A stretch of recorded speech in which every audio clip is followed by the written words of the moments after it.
Dead Metal is a third-person robot cowboy-themed sci-fi steampunk adventure shooter. The main aspects of the game is that you can move around, you can jump, and also you can shoot. The camera was a third-person over-the-shoulder cam, so it'd be following the player around. We spent a lot of time researching into Western themes and cowboy themes just to make sure we got the authenticity of the game right, just to make sure people could understand and correctly interpret what the aesthetic style was.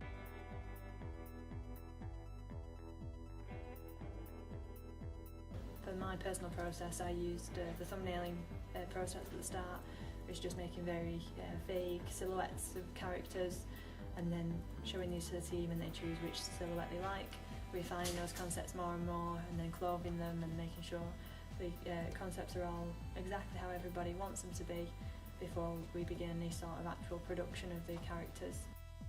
A lot of time was spent into rigging and then actually moving joint by joint, hand animating frame by frame each of the movements that the characters would be doing, and from there we'd export the models out and the animations out into a format that could be interpreted by the game engine, hand them over to the programmers and they'd implement them into the game. There was a total of over 400 textures and over 100 models in the game.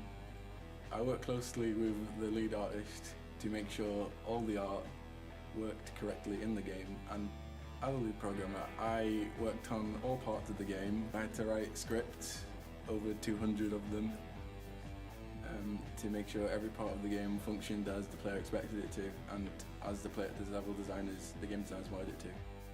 Our initial idea was to make tracks that were like techno themes but also still into Western.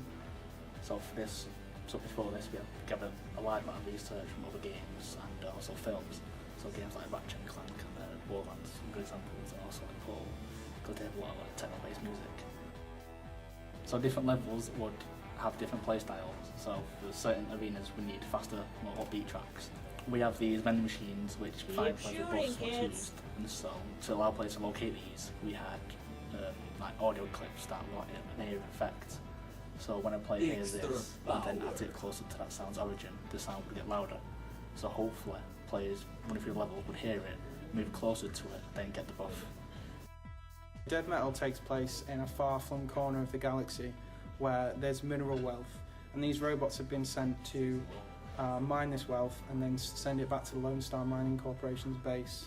We created a series of cutscenes that convey how the player finds himself in the town of White Falls and how the resolution of the game, which I won't spoil for you.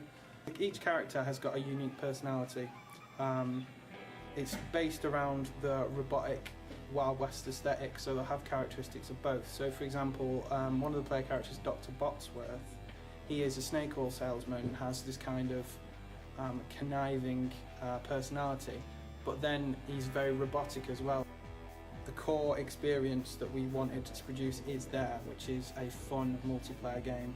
We always thought when concepting the game that when we had most fun it was playing with our friends, and that's one of the core features of Dead Metal.